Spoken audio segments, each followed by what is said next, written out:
just lay a nice pillow over his face at night. That's what I said. Oh my god! I'm like, I didn't say anything. I'm just saying. We don't have any just like a light pillow. first ladies killing, or any queens killing kings. We haven't seen one of those in a long time. I want one of those to happen again. We need one. Take one for the fucking team. It's always fun when it's inevitable, It's always fun when someone just kills it. Just like we're going to do on today's episode of the Sonic Movie Show. Hello, everyone. Welcome to episode 200 and something of the Sonic Movie Show. My name is Ethan. 71. Oh, God, I hope not. I hope not. We're really late then. My name is Ethan, and with me here to take it on the road, as always, is Devin. Bruv, you got to see this. I know exactly what part of the movie that is, too. And with us, as well, to become the ultimate racer, just like he deep down is our friend David. How are you doing? Your dad's not into your lifestyle, my bro. I also had "Oh bruv, it's beautiful" for the very first I think it's his first line in the movie, which is awesome. About the racing wheel, yeah. Oh bruv, it's beautiful. I also wrote down, "I'll run your pit any day, noob." Hell yeah. There were so many. There's some good lines in this. Yeah. We'll get into it all. Yes, folks, this is the Sonic Movie Show, a show that reviews video game movies, as well as doing Sonic news, movie news, and Sonic movie news as well. Movie nudes. This is our second video game movie review of the planned season, the second planned movie review of the season. I don't know, maybe one will spring up out of nowhere in between this and the last one we recorded. And I'm excited to get into it because this is the 2023 film Gran Turismo. That's an engine sound, folks, if you didn't know. Now, Devin, I'm just picking on you because you made the engine sound here. This movie came out last year. Why didn't we review it on the show last year? I think a combination of reasons. The big one was mostly that it was at the time of the SAG-AFTRA strikes. They were saying, hey, don't review movies. I think it was we were a little confused at first when it first came out when they were asking that, but we just decided not to do it just to kind of support the strikes. Not that way we really have a way to move the needle in any social way and culture way, but we just decided not to, and it kind of worked out because we were hella busy this summer. Yeah. But it is one of those movies I think that even if we didn't do this show, I think I would have seen it in theaters. I think so for me as well. Now, here on the Sonic Movie Show, when we do these video game movie reviews for this planned kind of thing, it's a draft that we did where we're kind of competing against each other, and so we picked these movies. I picked the last movie we reviewed, Street Fighter: The Legend of Chun-Li, and David, you picked this movie, Gran Turismo. Top pick. It was your first pick. Easy pick. Can you kind of give us another quick kind of recap of why you picked this film? Well, number one, just its recency. Number two, I love racing films, and I think they can be made fun pretty easily in my mind. I feel like there's a lot of good Driver or there's car chase films, and it's just easy to get behind a powerful car going fast. And it's Lightning McQueen. Like Lightning McQueen. Just like Lightning McQueen, it's also live action. So real that was another thing. So yeah. Yeah, exactly. That's why I picked it.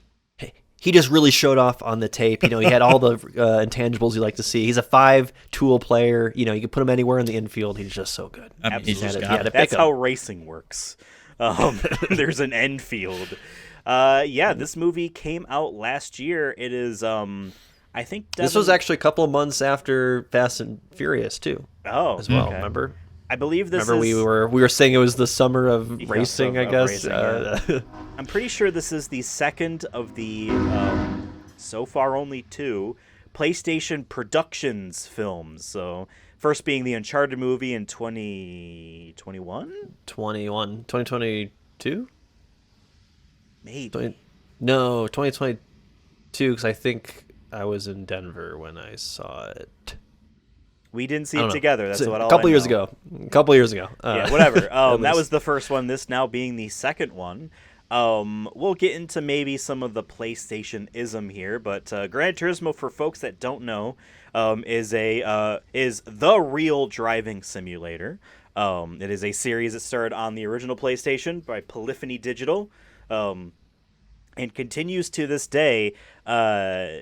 This movie came out about a year and a few months after Gran Turismo 7, the recent outing on PlayStation 5 and PlayStation 4.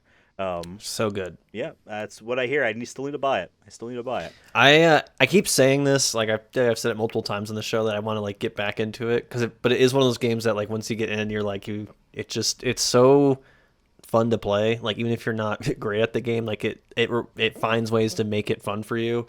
And like we'll get into like our review of the film, but I just want to say like there's a lot of like obviously they show the game in it, and it just I'm like fuck, dude, I gotta play this game again because like I just had so much fun like designing. I had a Mustang with like just fucking souped up shit, made it all fucking black and tinted windows and everything, and I fucking raced at Daytona against other Mustangs for how the hell's going on over there in Florida. But yeah, I just wanted like I was really hyped going into this movie because of just I grew up playing a lot of Gran Turismo 4 when that was on PS2.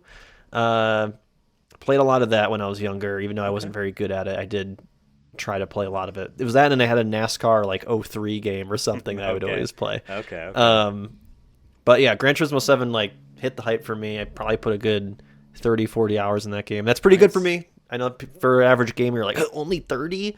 For me, that's really good. So, Any other experience you have with the series, Devin? I don't think so. I think those are the two I've definitely played. Maybe I would have played one at like a cousin's house or something, but that could have easily been like a Forza or something, or Burnout. I played a lot of Burnout as well. Okay. I've loved a Burnout. different type Yeah. of racer, definitely more arcade. Yes. We can get into some of that too in a minute. David, how about you? Gran Turismo. Have you ever played any of these games before? I don't have any. I mean, I'm sure I've played a couple of them, like a couple of times, but really no experience directly with Gran Turismo games. I mean, growing up, similar to Devin, I played racing games as well. A lot of Need for Speed, Most Wanted, or Underground. I own both of those. Yeah, I mean, love racing games. Always really fun for me. But no real. I never got into like the sim world. I think when I started to try to do it, I just had like my PC at the time and no real consoles, and it's pretty brutal to try to do a sim on a PC. And I just had mouse and keyboard. Sure, if I had a wheel and stuff, that would be great, but that's not what I had. So, by the way, I want to say when I got Gran Turismo 7, it has an excellent photo mode where it like has actual like screenshots from real world places. There was one where like I've been to in Salzburg, like a specific garden in Salzburg, which is cool. So like I had like a Porsche, to take a picture of. I remember I sent some of the photos to David, and I totally convinced him I got a new fucking Audi or whatever. And then coincidentally there was an Audi like later that week parked in our like parking spot. So I like took a picture. I remember sending it to Dave, and you're like, "Shut up!" Like I told you, it's real. It's right there. yeah. See, you thought I was a liar. I have played not many a Gran Turismo. I've played a few. I wish I owned them all. My first Gran Turismo was Gran Turismo 3 A-Spec, which is its full title. Every other Gran Turismo is just like a number, but this one they called 3 A-Spec. Released in perhaps what might be one of the greatest years in video gaming, 2001. That fall of 2001. It was a 9/11. Shortly after 9/11 was just banger after banger of exclusive PlayStation 2 games, which is part of the reason why that system is the best-selling system of all time. Gran Turismo 3 is like the perfect example. That and Final Fantasy X. It's the perfect example of like we jumped from the previous generation to this one. You have easy comparisons. Gran Turismo 2, Gran Turismo 3, and just how much of a graphical leap in every aspect of the game was. It looked real even back then. I did play a bunch of Gran Turismo 4. You talk about photo mode. At PlayStation 2, Gran Turismo 4 has a photo mode where you could save it to a USB stick for you to then put stuff on Hell your yeah. computer. I own Gran Turismo 5 Prologue, a paid miniature version of what would eventually be Gran Turismo 5. And I also own digitally on my PlayStation 3 Gran Turismo HD Concept, which was they took a track and like 4 cars from Gran Turismo 4, and the game runs in 1080p at 60 frames a second on a PlayStation 3. It was like launch-ish window. That was their HD concept for the series. I love the series a lot. I haven't really played much, but I also have their only motorbike game, Tourist Trophy, which came out after Gran Turismo 4 and runs on that same engine. And Polyphony, Same engine. yes. Oh, there we go. Polyphony Digital also made a game that I am super interested in getting for PlayStation 1 called Omega Boost, where it's a giant Sick. flying mech in space game shooting like crazy, and it looks awesome. It's also a sim. They went in the future. my God. Yeah, it's a simulation back of that. and- It just has a really, really cool like visual style. It looks amazing, even today as a PlayStation 1 game. This series, I've played a lot, but like I haven't played too much. I wouldn't even be surprised, Devin, if you might have played more of GT7 than I've played of any of these games combined at this point. But to me, and I feel like this is certainly lost now, but I think if you were to go back to the PlayStation 2 era, to me, Gran Turismo is like the pinnacle PlayStation franchise. And that sounds weird to say, like, oh no, it's got to be Uncharted or God of War or you know, and Bloodborne. If in a good world, it would be Bloodborne. But like Gran Turismo really was like the pinnacle of quality of like this pristine presentation, and like every single one of their games from Gran Turismo 2 onwards was like the perfect sequel. It is the game you played with a whole lot more, and it looks better every single time. We can talk about like cars and stuff later, but to me, like Gran Turismo was always like the most respected. Like people that don't play video games that even know remotely about cars know Gran Turismo. I mean, I feel like I was telling Brandon when the movie even just started, I was like, I was like, man, I'm no longer anti-car. Like I'm like watching this, I'm like, all the '90s Nissan Nissan. cars are so cool to me. I playing Gran Turismo 7 like maybe more like appreciative of like that, like certain eras of cars, and now I think cars suck because everything's safe now. Yeah. Wow. Well, I We need to mean, make like, them out you of know, steel again. Not where I thought I was going. there's a real love for the actual like automobile itself in these games, or like you really do feel like Right. the artistic story behind a lot of them, which is a very Sony thing. I've learned more about like parts through the game too, of like, oh, that's what a brake pad really looks like, or Yeah. this is how it kind of works. I mean, the Gran Turismo 7 like had a story mode kind of almost like a novel, visual novel kind of thing going on with the game. I didn't beat it because it's pretty long. It was like level whatever on it, chapter whatever. But yeah, it was always like, hey, this is how this works. This is the history of the Volkswagen. This is the history of this brand and why this car is important and why we put it in the game, basically. So yeah, they have everyone in that, all the people of that team clearly really Oh, yeah. care about doing as much as they can to make it as realistic, but also a fan service to people who just like those cars. And they've been doing it like that ever since the beginning. Like it was almost like there's no way this is real. How much of this is actually real thing? Where like, the original Gran Turismo had over 140 cars in it, and they really did like record the sounds of those individual cars. Like they did that. They know, I don't know how deep like the different stats would be on how a car handles back on PlayStation 1, but like they really did like this car controls like this. Like it's handling, its weight, all this stuff is attuned to this one car, and they did that with all of them.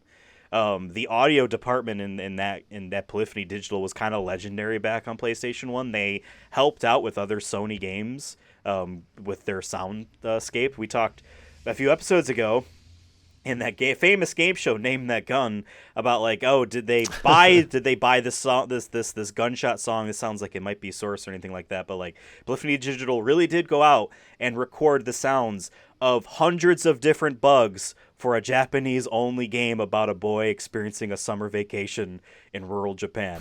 They did that for Wow. that studio. Like that's just like, again, like prestige and quality. Like that's kind of attention the to detail. brand that they have. And they've Yeah. basically, after Omega Boost on PlayStation 1, only made like Gran Turismo, except for the one time they made Tourist Trophy. I want them to bring bikes back into the series. But yeah, I don't really have anything more to say about the game itself. Why don't we talk about the movie? Now, David, you picked this film, so I want to hear your opinions first. Overall, top to bottom, the whole thing at a glance. What are your thoughts? The whole thing, but at a glance. So whole thing at a glance, I really liked it. I will say I was getting nervous at the beginning. I think the beginning starts very slow, and there's some awkwardness, and I think the dialogue at the beginning is not that great. But so at the beginning I was like, oh, I don't think I'm gonna like this movie. But halfway through, when like he's really like racing and stuff, like I didn't even think about it anymore. I was just like enjoying a movie. And so the second half, amazing. And I think the second half sort of made up for the issues with the first half for me. I mean, I don't know how deep you want me to go into it. But I think I really enjoyed it. And I think maybe I'll save a couple more details for later until you guys give your I think I agree. initial impressions. I think I agree with. I think we're aligned so far. I think it's easy to be like, all right, now this is just a racing movie, and I really like this a lot more than like potentially like drama for the sake of drama, if that makes sense. What that kind of opening is like, we need to make some sort of, I don't know, stake going on here. However true this might be, because the full title of this movie is Gran Turismo based on a true story, which is a bad title. It should just be called Gran Turismo. That should just be on the posters, the based on a true story. But it is based on a true story. That guy is real. So Which is crazy. How much of it Yeah. is dramatized? Maybe he wasn't yelled and screamed at. I do have some details. But, I do have some details on some of the differences that they took. Okay. But for generally speaking, yeah, he is real, and he is a very good driver. He's done over 200 races IRL as Wow. not virtually IRL. Yeah, I think it was 2011 too, so it's not like I mean, I know, I think for the sake of this movie, GT he played might be the worst performing to on like a technical level, like on the machine itself. So crazy that he was still like actually really good at it. yeah, for the sake of the movie, I think just picked. I mean, that was They made Gran it modern, Turismo 7. right, yeah. They just made it modern, which is, I think, a good choice by them.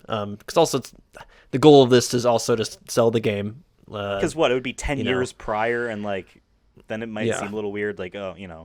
But I will just say, wrap up my my at a glance thoughts here. I did find at times it to be a little too on the nose of PlayStation marketing. It really did feel like Sony branded marketing, both in the beginning with like the Gran Turismo like screen, like the 7 screen and all that stuff on there, and like he buys a shitty Sony Walkman, like a digital MP3 player Walkman. Like it didn't look like it was from this decade. It looked like it was old. I think that was that was the point, though. Maybe? He was saying he was Okay. giving him an upgrade because he had a cassette player. And Yeah, I think he was yeah. making a joke of him, Which I'm sure was an actual Walkman being the. 'cause he went to a Sony phone. pawn shop. That's where he got it. Okay, so I I think thought it it was was in like like a a- vending machine thing or something.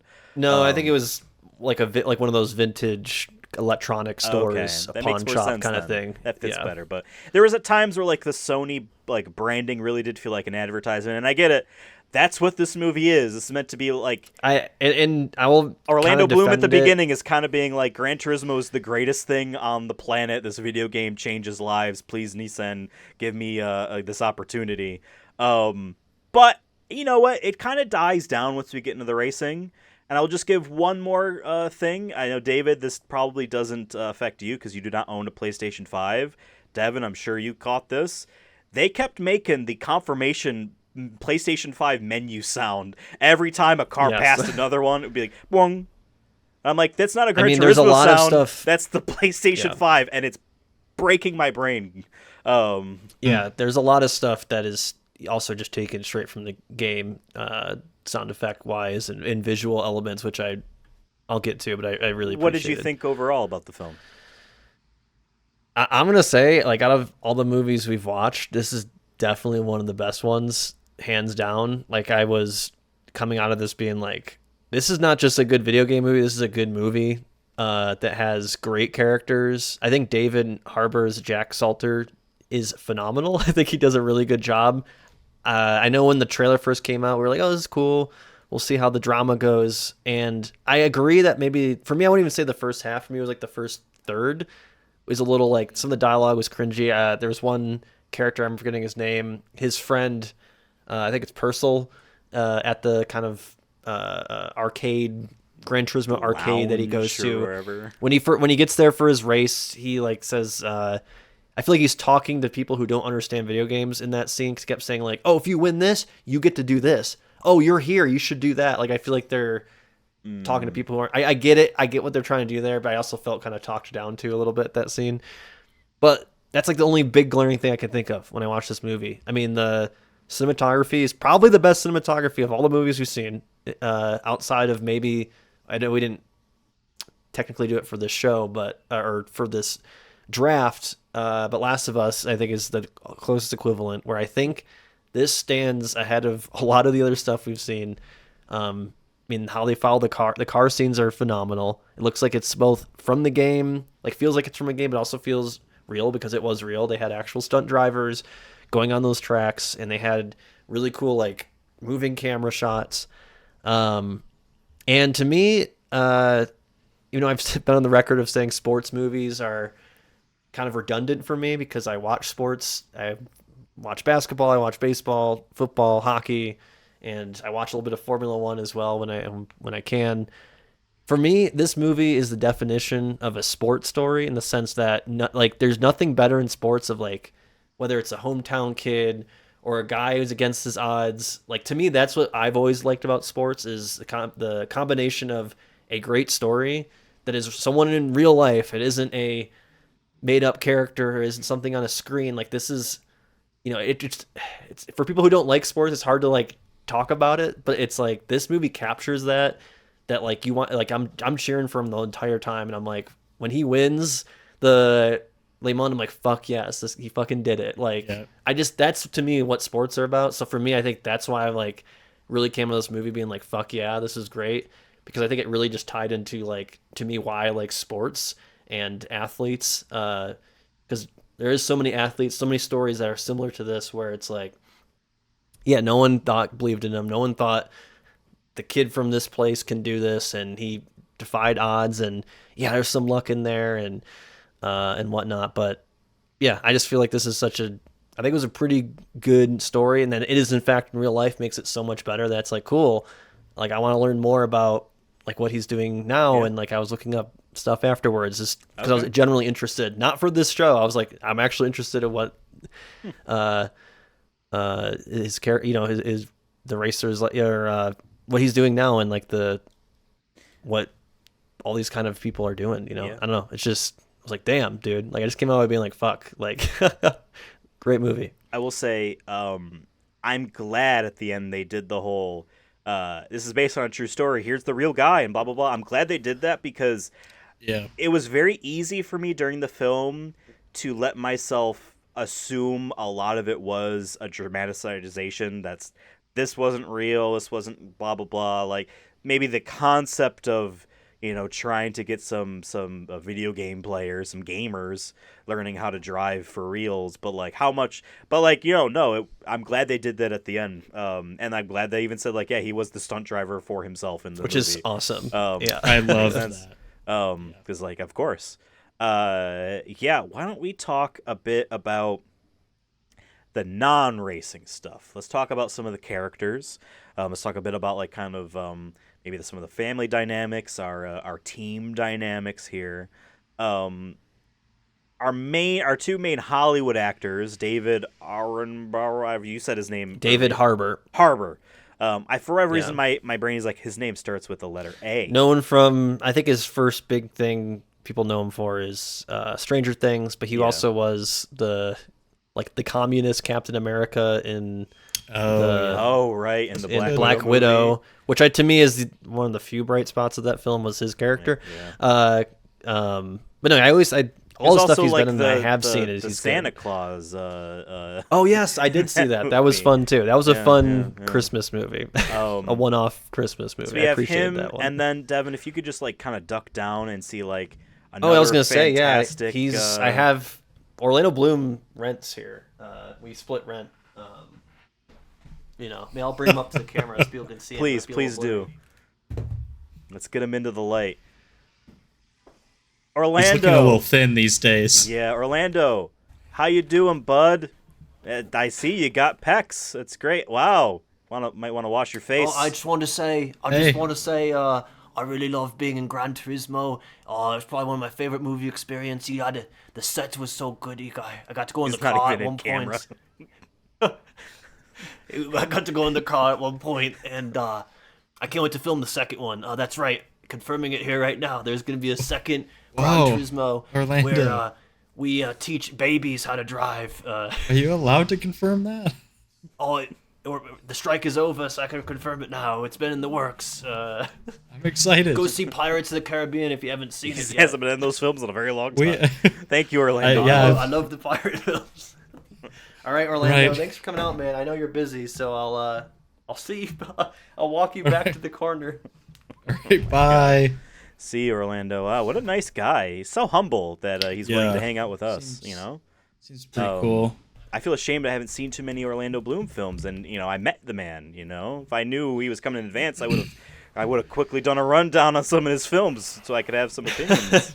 Yeah, I mean he's a cool guy. He's busy. So we have those two main Hollywood actors. Then we also have our main protagonist, Jan, or I guess phonetically spelled out as Jan, but Jan. And then there are a few Martinborough side characters as well. What did we think about these three main dudes? David, how about we start with you? What did you think about these guys? Well, I guess I'll start with Jan. I just really liked his character. I thought he was pretty solid just throughout the movie. I guess I don't really have any notes other than that. He was just pretty solid. I mean, he was like quiet during a lot of the trial things.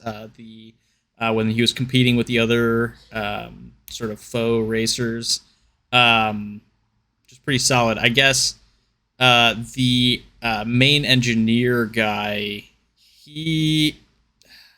I didn't like the character to begin with. I think he really grew on me. Jack Salter, by the way.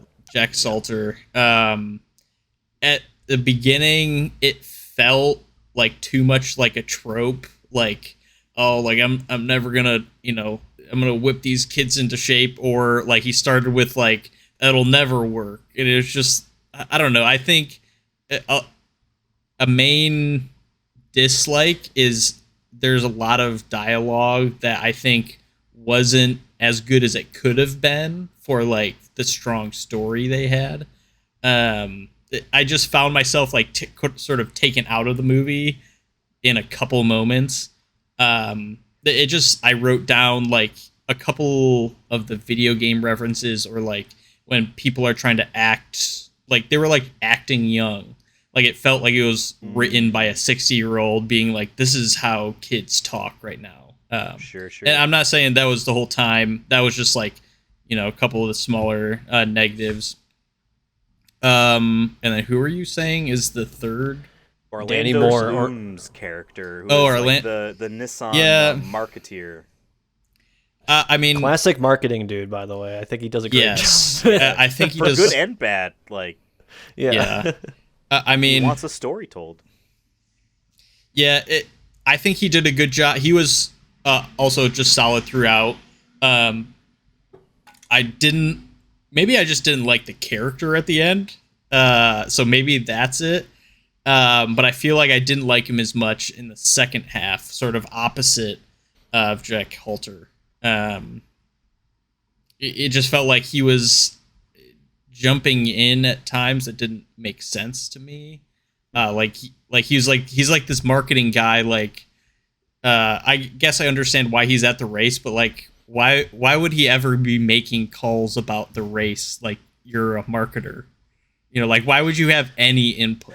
Especially gonna say after they I've get the whole thing going, and he's just like a racer. It's like he's not crafting a story anymore. He's just, you know what I mean? Well, I think he's kind of playing the role of, I don't know. I mean, I guess I'm not gonna say I know like a lot of people, but I know from people who've worked in sports like marketing, and there's a lot of people who are like that, where it's you got to be a Okay. go-getter. So I feel like for me, I was like, yeah, this sounds like a lot of those All types right. of people who are. I'm saying I'm like that. I hate those kind of people because they are annoying. But I feel like that was kind of the goal of his character, was to be like, dude, know when to like step out of your element. But he Yeah. was from the beginning, like he wanted the other driver because he was more marketable in front of the camera and stuff. Because I follow Formula One, and Formula One social media is the same way, where 90% of it, like when they're not racing, is how can we humanize the driver more? How can we get to know him more? How can we do these, TikTok videos? How can we do this? So for me, I was like, nah, this kind of makes sense that like he would Okay. be the kind of annoying. I think you're supposed to not find him. Maybe. Yeah. I think at moments you're kind of be like, okay, cool, he's on his side, but as soon as shit hits the fan, he doesn't want to be part of it because Right. that hurts his his job. So for me, I'll just say like I didn't mind his character, but I think it's because I don't know. I work a little bit in that world. I'm not like directly involved in it, but I know people who have been, and Okay. yeah, I would never do sports social media marketing. I've interviewed for sports teams before, and I'm like, you know what, the pay isn't one good enough, and you got to be eat, live, breathe, that kind of stuff. You got to be everywhere. Have no life, but. I will Yeah. say I really did like the moments where like it would be like him, Jan, and Jack, sitting in like a meeting at a restaurant or whatever, and like he actually did feel like he was a part of the team, even though like he's not contributing to the racing, but like he's like a producer in a sense. Like he just seems to know Yeah. everything about the whole thing and knows what probably would be best. And even though he's not contributing directly, I did feel like he was like a part of a team in that sense. Like I think he did a good job. And Orlando Bloom is just a great actor. I mean, I need to say that he's right behind Yeah. you, but I don't know if you can hear this. Oh, thank you, Ethan. And speaking of the way you said that, I think maybe part of the beginning of the film did feel a little slow and weird and awkward, is because I was not expecting it to be British. I was not expecting our main character to be British. I was not expecting the guy who at the beginning of the Guardians of the Galaxy says "Who?" when Chris Pratt says Star Lord. He's the dad. I was Yeah. not expecting that. And so like maybe I needed to adjust. Were you expecting a Spice Girl in this movie? Ooh, His mom is Wow. really? Didn't know that. what Spice Girl is she? I'll have to look it up. But yeah, she's one of the Spice Girls, and like I don't know much about the Spice Girls, but I was like looking at the IMDb like last night after watching the movie, and I'm like, oh, Ginger Spice. Yeah, she's Ginger Spice. So Interesting. Okay. yeah, she. Okay. And I was like, oh, there's a fast fact for you. This fast facts. We're in a fast movie. Fast facts. Yeah, I liked David Arbor's character of Jack. I mean, yeah, like he was the stereotypical like I'm going to make you all miserable to train you harder, but like I did like it was a bit of a different take on that. Maybe it's been done before, probably has, but like, usually when you have like a mentor trainer, something like, type of figure in a film like a Rocky or something like that, there is still like the message that is still given by that person of like, I'm going to build you up. But no, he sets the straight off the back. I'm here to tell you that you're worthless, that you don't belong here. I'm obligated to be here, and I'm going to make you fail, which is a proof to me that you aren't going to fail type of thing. I liked that. That angle was a little bit different than what I was expecting the type of role to be. Yeah, I definitely read like that first like monologue he kind of does to all of them on the racetrack, being like, "This is stupid. I hope no one dies." Like, and I think his character did mean that. He wasn't trying to be like this. Oh, I'm trying to like see who's really tough. He's like, I think he genuinely believed that none of these people would make it, and he's just like you said, doing it for the contract. They're children. Yeah, like yes, most of them. I mean, they are all obviously legally able to drive, and they are all over 18, most likely. But like, I guess barely for some of them. It seemed like the actor for Jan Archie Madekwe, he like recently got his driver's license like right before this movie started. Actually, so he said it was actually really kind of a tough thing. He had to kind of like learn how to drive in actual, like he had to learn normally driving to like do this. So I think credit to him, by the way. I would never have guessed that. So I know he probably didn't do all the stunts, but like when he's in the cockpit and doing things, he knew. At least he knew what a steering wheel was. Yeah, and I feel like I liked him. I didn't think I was going to. I'm going to be genuinely honest here. I was not expecting to care about him personally. I agree. I kind of wasn't feeling him in the beginning. Yeah. Like the 1/3, I was like, okay. Like they kind of make him out to be. He's kind of an asshole to his parents. And I get he's young. Yeah. Like I think I can speak for me where I was there too. Where I'm like, hey parents, you don't know what you're talking about. Phase, so I get it. It was never like but he makes a lot of dumb decisions where he's like, oh, I have this once in a lifetime opportunity of the thing I'm good at to like compete at, and I'm gonna go party the night before. He has to talk to that girl. For a girl. God, these gamers. Gamers. Too much game. And he runs away from the cop, which is game. That's why crazier. He needs to find that girl. Yeah, I wonder if that's real. I wonder if that's real. Would you admit that post like 10 years later? Be like, oh yeah, I did fucking run away from the cops, and I feel like he would admit it if it's true. Well, Who knows? At this point, it's a fine, and he can afford it. So right. But no, I agree with that, and but also at the same time, it did like to be that first 1/3, like we were talking about a little bit. Just want to dive a little bit deeper too in terms of like the whole like. The movie's made by PlayStation, so they're gonna obviously market it, the movie, to be like pro gamer, right? And I feel like some of the dialogue, like we were talking about, some of the dialogue in the beginning there especially is like so like definitely on the nose, where it's like, no, gamers are like cool. It's kind of like the energy I got, and I'm just like, if you need to try this hard, it kind of. But I honestly forgot all about that until we started talking about it, because once again, I also agree that the last 2/3 of the movie is too good that doesn't matter to me. But yeah, it definitely comes across at moments where I'm like, okay, I get it. Gaming isn't that bad. Kind of, I feel like is what they're kind of telling you at the beginning there. It's like, oh, gamers could be athletes too, and it's like, okay, yeah. Here's the thing. I'm anti-gamer though, by the way. So aren't we all? We're soft G gamers. We're not, big letter uppercase capital G gamers. That's the word. It's an interesting kind of position that they have to do in this film. And granted, yes, it is based on a true story, but even still, they can, weave a message as loose as they want, really, through the events that happened. Did his dad actually take him to a railway? I actually don't know if that would be legal. Which is a fine job. Pointing back to that, I just remembered I wrote a note. I have to look at my notes, but I remember the note that I wrote it down. That's so anti-blue collar worker right there. By the way, they're like, they're like, you want to do this shitty job? This is where you show up. Like, hey, there's people who might like that. Have a plan. Yeah. Because here's the thing. This is PlayStation production. This is Sony. They want to sell video games essentially the idea of, this is one video game essentially to a wider audience of perhaps, non-gaming people. They also don't want to say video gamers are losers, but they need to do it very interestingly, because on the one hand, he plays video games and his dad doesn't believe in him, and the kid also does not have a future planned out. So it's not like the dad is incorrect. From his perspective, my son's not doing anything when he could do something, right? Just at the very least, that's not an incorrect. He's not like a villain, you know what I mean? Like he's correct within his perspective. He's a hater. He's a right? doubter.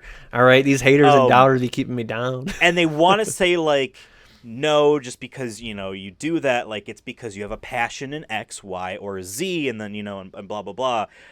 But only one person's going to win, so you better be the actual best gamer, because everyone else is going to not win, and they are going to work in the real way. It is that little bit of a thing, where it's like, all right, we want to make sure that this guy is an exceptional and wins, and, and this and that. It's a contest, but also not say that, like, those that don't even participate at all have no life, if that makes sense. Like, it's interesting that they kind of weave. I don't know how successful it was. I guess I don't really have an opinion on that necessarily. But why don't we talk about the races themselves now? The cars, all that type of stuff. Everything like that.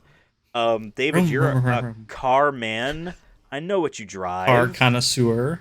You drive a you have a 12-car garage, if I remember correctly. A good old, we got a little B right good here. Old red building. Mustang. So I think I may be a little bit pickier than you guys on this because I know a little bit more about cars.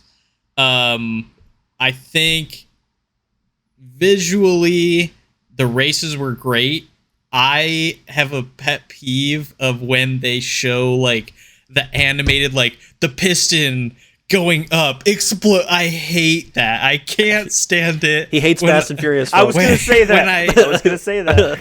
When I see it, I just don't like it. I'm sure people enjoy it, but it's just not for me.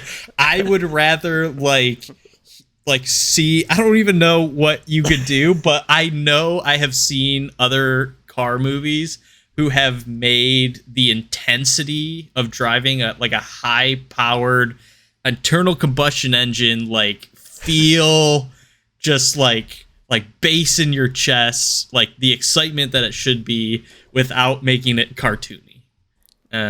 You got to blame Vin Diesel for that one, bud. You got to go back to Fast and Furious, the first one with the NOS. Is why he's an actor today. So the races themselves, I think, were shot well. I think Devin, you had already said that. I think. Well, I'm getting nitpicky here because I'll reiterate. I love the movie. I think they could have more cleanly integrated the sort of shift between, they show the video game part, they sort of shifted into that, like he's in the video game, which I don't mind that concept of I've done this a million times, that makes sense story wise, but it just felt a little bit weird. I can't point to what was weird, but when it happened, I was sort of taken out of it a little bit, and maybe it's just that it was it's like a video game now, and maybe that's just why it took me out of it. But I think there was something that could have been shifted there to make it a little bit more, I don't know, just less it jumped out at you. I don't know how to describe it. Is what I'm saying, does that make sense to you guys? Are you saying the car video game stuff pop around when they're or when there's the dotted line on the road? Are you talking about I liked the dotted line, but then it was you could tell they were in video game land, they were not real cars anymore, it was rendered in Gran Turismo 7, as they overlaid art on top of it. I would have preferred him just everything else is real, and they just see the line, he's visualizing it because he's done so many times before. I see what you're saying. They kind of blended almost a bit too much of the position 7, now it's 6. Maybe a bit too much to be like almost as if it is for shoot real in within the world. I do Yeah. appreciate that stuff though. But Yep. I'm a video game loser. I'm not a car guy. I will say this. They do. I asked this, but they do a few times the thing where like the pieces of the car either form to fit around him or break away. Hmm. And it's in like the last lap where he's like needs to calm himself down, and all for a split second I'm like his car exploded. I'm like, oh no, this is the Oh visual my of all the God. pieces coming around. I'm like, what Yeah. are they doing for a split second? But I understand what you're saying. I guess I Yeah, sort I'm, of I'm gonna say I'm more on Ethan's on this one. okay. I will say I would agree with you if this wasn't a video game movie. If this was like Yeah, no, that's a fair. Fast and Furious movie where Dom finds a gamer kid and trains him up, I'd be Yeah, like, okay, yeah, this is too yeah. much. I mean, those lines that are in that are from the game, straight out of Gran Turismo 7. Yeah. I've used those lines and knowing, I've thought the same thing. I'm like, do I need to use the line when I need to overtake this guy at the turn? So I think for me, like playing the game, I think changed its impact for me. Where I'm like, fuck yes, like I get it, like where this is coming from. And I did like the PlayStation sound effects where it said, "Oh, he's in fourth." It just felt a little bit different. And I will say this too: the last race, which is at Le Mans, which I want to watch like IRL once in my life. we could have Not a like big go there, sleepover, guys. but no, I want to like stay up and like try to watch most of it one of these days. I'm in. Just to follow it, I think it'd be cool because I watched Ford versus Ferrari, which is all about that race and Ford versus Ferrari and how Ford kind of or Ferrari kind of got on the map, if I remember correctly. And it's funny is like there was a big scene in that movie where it rains as well, which happened in this movie. I'm glad they didn't Yeah. do make it a whole big thing, but in that movie it was like, oh fuck, it's raining. Will our car fucking stay together now? Can we see anything? Because that was in the 50s. Yeah.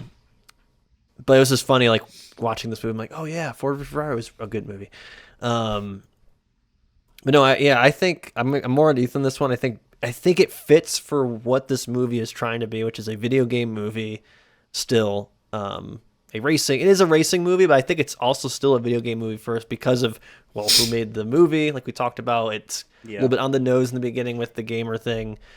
But no, I will side with Ethan a little bit on this one as being like I actually did like that stuff because I feel like it goes back to when we talk about these movies, we're watching these movies when some of these movies are afraid of the things that they're adapted from. This movie is like, no, we're gonna embrace Gran Turismo at its fullest and be like that. I totally get where you're coming from though. If you're like watching this from maybe just your standard racing movie or car movie, I get it totally at the same To point. piggyback on you piggybacking on me, or to back shots on you backshotting me.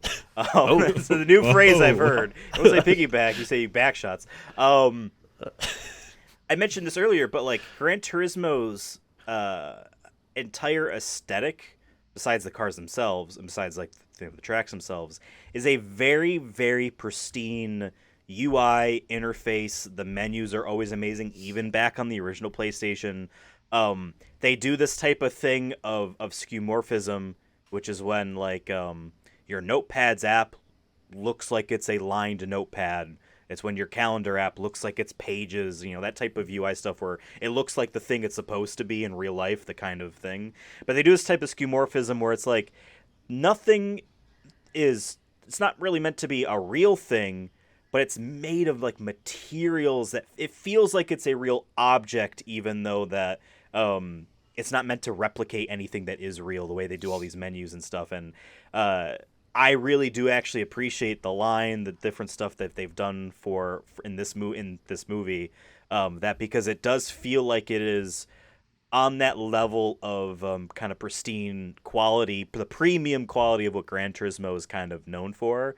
The only part where it lets down on that is the weird motion graphic they do to the title, where all of a sudden that felt more like a Need for Speed type of treatment for the title, like whack, whack, whack, whack, whack, whack, and everything's like jittering around, and then it settles into place. Like that is not how Gran Turismo would be. And just one more thing before I forget, before I hand it off to someone else. They do not do one thing in this film, and for that to me, it's a cardinal sin for a video game movie. We talked about a lot of video game movies over the past. Maybe they need one thing in particular from the games to be like, it's this the iconic thing, and while you don't need to overplay it, if it's not there, it feels like something's missing. Every single Gran Turismo game, in Japan at least, in America it started with Gran Turismo 4, but every single one of these games opens with a video about cars, perhaps it's the history of cars itself, perhaps it's this or that, and one song plays. It's a song they made for the game called Moon Over the Castle. It's had many different renditions. The most famous one is the Gran Turismo 4 one, where it's a more of a piano-ish one. But it is a beautiful song that gets your blood pumping for racing, and it never plays at all in this film. And I'm shocked. I'm legitimately shocked. I thought, yeah, I was gonna say that was one thing I'm kind of bummed about was that, or not hearing like any of even the Gran Turismo 7 songs, which are usually like a softy jazz, light beats behind it. It's always been a calming thing, which is I always liked about Gran Turismo. All these other racing games are always about like hard rock and metal. Don't get me wrong, I like my metal music, but like I feel like it's not the energy that the games have always gone for, which is a simulator where it's supposed to be fun and like almost in a way like you have the moments when you're racing. Like I played the game where your heart's racing. It's like, oh, I get this one corner, I'll beat him, or I have beat somebody by, point 0 seconds or whatever, 0.2 seconds, but the music is never, like, for me, has always been a staple of the game, so I was kind of disappointed. I thought for sure when he had the headphones on, he'd be listening to that as, like, a way to calm himself down. I think that was a missed opportunity. I didn't mind the Black Sabbath stuff with David Harbour's character there, but, yeah, I think that was definitely a missed opportunity. Yeah, same. For that. But, to be fair, we've... even Sonic movies that we even have in S tier, they don't touch the songs still at all. Yeah. Don't touch the song, which is crazy because I think Sonic's soundtrack's one of the few things Sonic games have gone for them over the 20 years, 30 years that he's been around. People, even if you think Sonic's trash, there's still people who are like, oh, the music's still good. And iconic too. So I will say, for music-wise, I mean, it did say in the end credits that the two songs that he listened to are the actual two songs. But I still agree they should have put it somewhere else. I wouldn't replace that specifically. Yeah, for sure. For sure. But totally agree with you guys. Maybe when he's like the last lap or something, they could have had it like in slow motion or something, threw it in there as he's crossing the line. So I guess one more thing, car-wise, race-wise, I noticed that, I guess as someone who has watched real races before, and it was video gamey, was the ease in which he passed some of the racers. Because it was like he started way at one point he has this like moment of panic where he's like flashing back. Eventually, he regains resolve and like pushes forward, and then he's like just like passing people. I will say a caveat though. Caveat to that. Okay. Say you watch a lot of racing. I know you've watched a Verstappen race, and bro be racing like that. He is not Verstappen. I'm saying the way in which Verstappen be passing people. I'm just saying. You're right. You're right. There is outliers to that. You're right, but most of the time, not the outlier. A newcomer to the sport. I just found it a little bit like I think they wanted it to be easy for the average person. If someone enjoys Gran Turismo, they're like, he's like passing people like crazy. I think they could have made it just a touch more realistic of like, because it was to the point where he was like swerving in and out. It was like they were standing still. Like they could have had just a couple extra seconds of like trying to go as fast as they could weren't in that moment. Yeah, so like just a couple extra seconds. I think that's like he's the only one that realizes, wait, what if I go as fast as I can and no one else? I think that's an overall. That's like a racing trope, though. I feel like in these kind of movies where it's always the driver is always like, I just had to think harder about it. Or I need to press the pedal down a little bit more, and all of a sudden I I'm just quicker. gotta want it more than the other guy. It's like Dragon Ball Z, even just tying it to like something like that, where I just needed to be more powerful now for some reason. Right? I could have done this at the beginning, but hey, I could argue. I agree with you completely, David. But parts of that stuff to me is more like, well, that's just what makes exciting storytelling. it would be boring to watch two cars be like this for most of a race. You know what I mean? And one guy agree. just I really agree. get into this. I mean, there's even the times when he pits, right, and like there was a crash. Like that's usually like a 15, like that one crash the first crash he saw or whatever, where the car's like in pieces. Like that would have taken like at least 20 minutes to like clean up and make sure it was safe to drive on again. But yeah, for they fast forward, pacing, they treat it like 20 seconds. Yeah. But I want to talk about that crash scene because his crash scene specifically, that was well done. I want to say like that was unexpected. I was not expecting it. I knew from the trailer that a crash I think happens, but I was not expecting it to be there when he was like doing really well and I feel like I think they did a good job of showing the split secondness of it where it was like he was talking to him being like the guy's like, hey, just slow down a bit, and all of a sudden he got caught in that like what felt like a wind push and he just flies through. And the fact that another guy got killed in that is I wasn't expecting that to happen. I mean, I guess it happened in real life and they could have omitted that and made it less harsh, made it more of a fun, not as harsh of a thing, but someone died. Yeah, insane. And that was a good. And I did learn that you should do this when you're.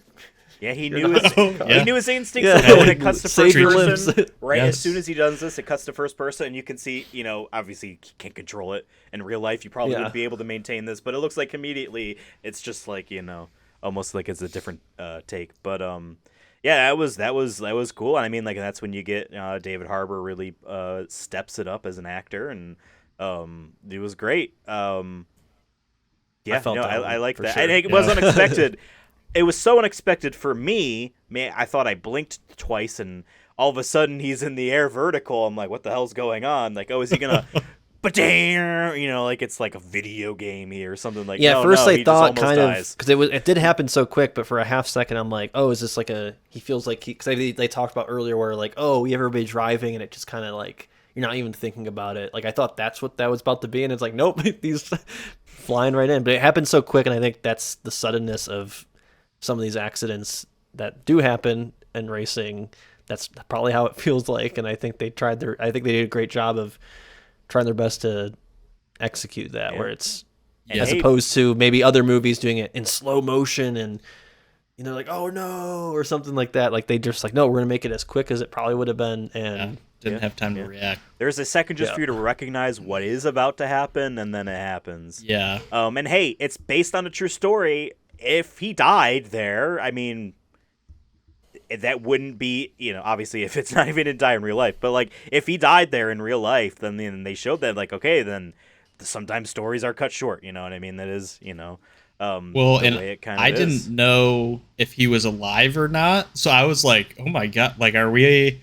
It was so well done. My heart situation where he's gonna have to get rezzed up. I was like, is the movie over right now? I had to check the time because I was like, I was so believable that I was like, oh, I guess he's just gonna die. I thought he was gonna get seriously injured and be out for like a year or something, and then he would come back. But I did like that scene post where he's like, hey, you need to finish your lap. Like that was great line right there. So lines like that and like the execution of that, for me, like puts away any of the maybe goofy dialogue in the beginning and the whatnot. I'm like, that to me is like a memorable line. I think for this movie, for me, it's just like the fact that he brought him out there as soon as he could and was just like, yep, got to finish your lap that you didn't finish. Like that is like, dude, I need Jack in my life, dude. I got like goosebumps just rethinking about that scene. Yeah. Remind me again, what race was that? Like, what race was that? I think that was in Germany. Was that Nürburgring? Nürburgring. No, not the Nuremberg trials. That was in Germany. I think it was in Germany. I remember it being in Germany. Okay. Then, like, the big one was Le Mans. obviously in France there. Yep. Okay. Which, and by the way, looking at some of these tracks, I'm like, oh, yeah, I do know some of these tracks. I'm like, there was one where they, like, said the name of it, and I'm like, oh, this is the one where it has the turn right at the beginning, and it's like a hairpin turn, and it's so bullshit, and I would always fuck it up. Half the time I would do that race, I'd fuck up the first lap and have to restart right there, because I'm like, I'm not going to come back. I've already hit the wall. By the way, also one little Gran Turismo Easter egg that I just remembered I want to bring up. Okay. Now that we're talking about like the track, when he first gets like the offer or whatever, like, okay, now we need to get you that contract. You need to do 8 qualifying races and you need to qualify 4th. That is straight from the game, and I was like, oh, even the way Danny Moore, played by Orlando Bloom, like describes it is exactly how it's like in the game, where it's like, okay, that's cool. we need to do to get this type of license. That's what you do is to unlock new cars in the game is you do 3 of these tracks, and you need to at least finish this one or get top 4. Obviously, if you get first in all of them, there's a bonus. You get a bonus car or something like that. But extra credits to unlock the next, next stage or next set of maps or cars or whatever it is. It's always like, yeah, you need to get this license. You need to do these tasks. You need to qualify in these races with these types of cars. So I just thought that was a little fun little tidbit really cool. for me. I was like, oh, I know what you're talking about. I remember like, directly. That isn't just a whatever line. Yeah. Gran Turismo 4 lets you one time take your save data from Gran Turismo 3, and depending on how many of that stuff that you've completed, it gave you credits in Gran Turismo 4. So I didn't play Gran Turismo 4 for a while, so I would have extra money in it when I did go to play it, and I should have just started playing it. A couple extra Easter eggs there for you. I do kind of hate when people are like, oh, this one video game, which is made by a large team, is created by one guy. But still, there is a director, there's a vision, there's a lead, and Kazunori,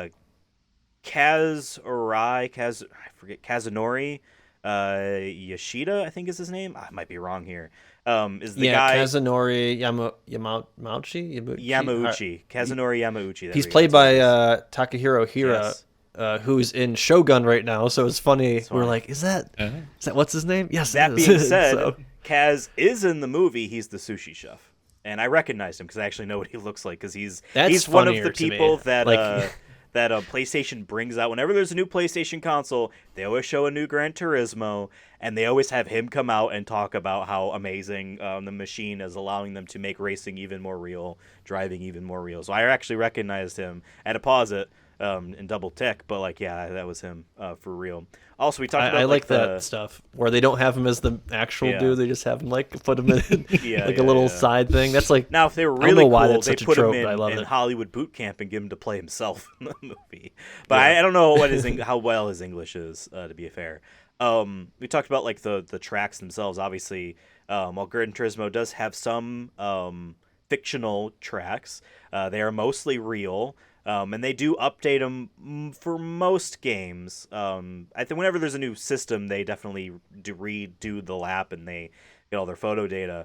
They are so precise on that stuff, where recently last year, Forza came back to make a new Forza Motorsport game, not Forza Horizon, which is more I don't want to say rally game, but it's more rally-like, and it's more of an open world drive around outdoor, not on a track himself. They finally came back and made a new Forza Motorsport, which is a simulation driver. And I've seen comparisons between the two where people are like, oh, these tracks in Forza look better than the Gran Turismo versions of them do. But you look side-by-side comparisons to the real-world tracks, and it's like, yeah, I mean, like, Gran Turismo's trees and all that there, I mean, it looks kind of sparse there. It's a little bland. Oh, that is actually what it looks like there. That is those same number of trees in the same position at this view off the track that you're driving in. They really do simulate the actual area around. It actually looks like that. Yes, branding, buildings, and stuff like that might pop up for a year and go away, and that might not be in the game accurate to what it is at the moment in time, but, like, they are extremely accurate to like stuff that really doesn't matter, but it does. Yeah, I watched like a lot of the behind the scenes of like Gran Turismo 7 and like them. Yeah, like they're literally going to the track and being like taking minute photos of like just like this pavement where it's going just a little bit to the left or whatever, just to get that accurate. Yeah. I mean, that's why I know there's some people who actually like the actual professional drivers will use Gran Turismo to practice, like in the off season when they maybe don't have access to the vehicle, and also in a safe way where it's like, yeah, I want to practice as fast as I can on this turn. Like so I don't have to worry about destroying my car or myself. I know, like we're talking about Verstappen earlier. I know he does. I don't know if it's Gran Turismo. I don't think it is, but I've seen TikToks of him where he's just dominating in Yeah, whatever video game. I'm like, bro, I've stop, seen leave the that. gamers alone, Like, dude. Like you're already dominating in your yeah. sport. Like you're already the Tom Brady of your Man, sport. You don't need LeBron to should come in play and dunk on the 2K. gamers. Well, that doesn't. Imagine if that translate. was. Yeah, I was gonna say I don't know if that would. Well, to be fair, there's some athletes I know who are like really good at like video games, but I think it might be a eye-hand coordination like that they're already excelled at that, so that makes sense, I guess. Tekken is huge. Unsurprisingly, because it is huge, but amongst a lot of athletes, from what I hear. Man, we can go in a lot of different directions. It sounds like we all really like the movie. Any negatives? I know, David, you mentioned, you called them Can- nitpicks, but I feel like they're valid. I wouldn't call them Yeah. nitpicks. Anyone else have any? So, can I just say one more thing that I don't know if you guys will remember. I remember during the not training but like competition, there's 5 people or however many. I think at this point there were like 5 or something.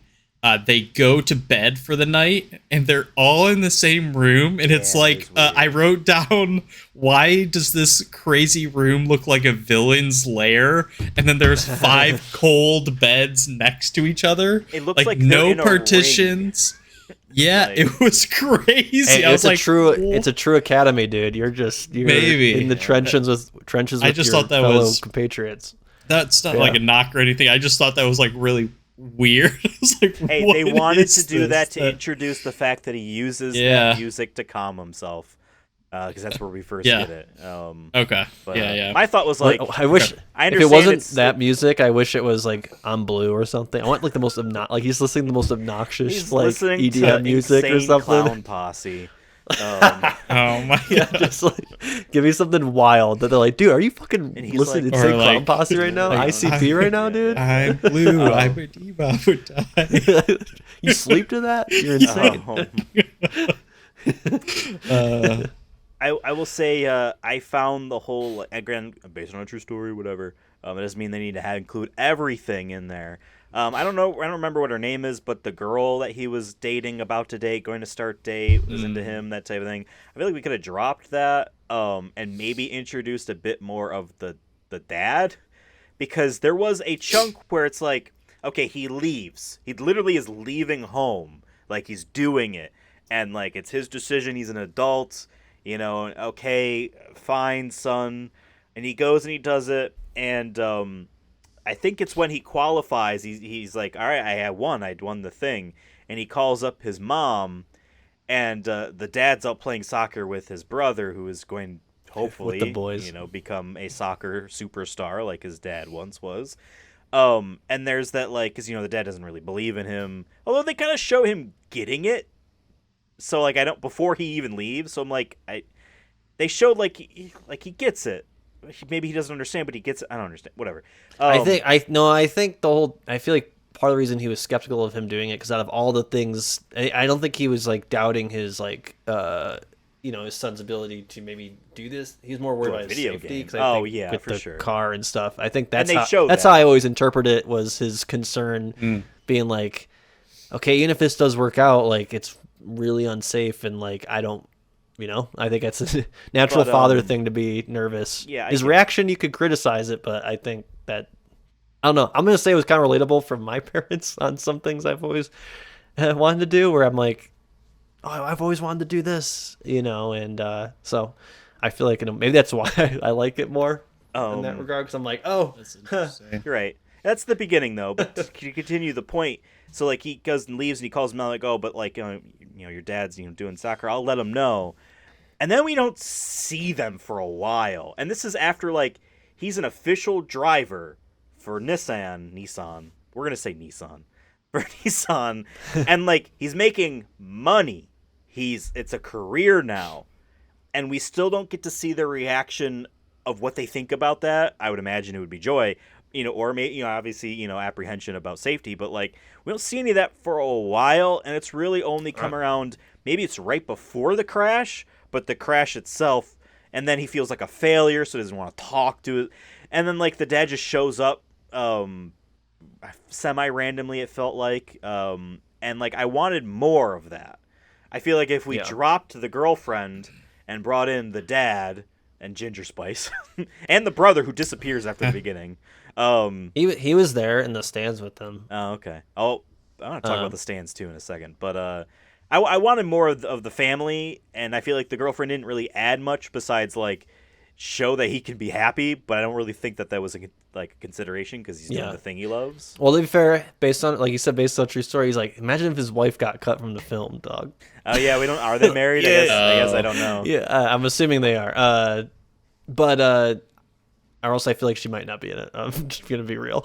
Yeah. Okay. Fair. I'm gonna say I feel like I agree, but also I guess I'm gonna play a little devil's advocate because this is how I kind of interpreted it. Was him and his dad, I think, out of all his family members, like I think his mom was always kind of like, oh, that's fun, just be safe kind of thing, when his dad was very much like, I think, nervous for him and was trying to, be, the man of the household a little bit. And I think from the beginning and then having him not talk to him, like he calls his mom, oh, his dad's always not there. I think they're kind of, from his perspective, I think that's showing, because it's his perspective the whole movie for the most part.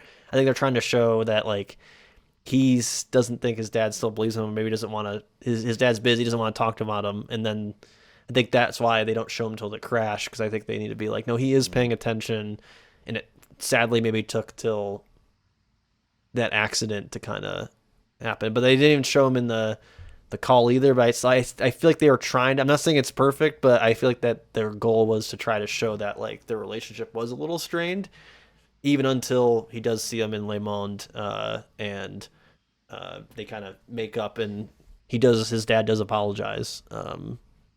So I just think that's what they were trying to go for. Like I said, I do agree. Maybe there need to be a couple more scenes. Yeah, I think definitely needed to be. Yeah, I think I completely agree with Ethan. As one, I don't know.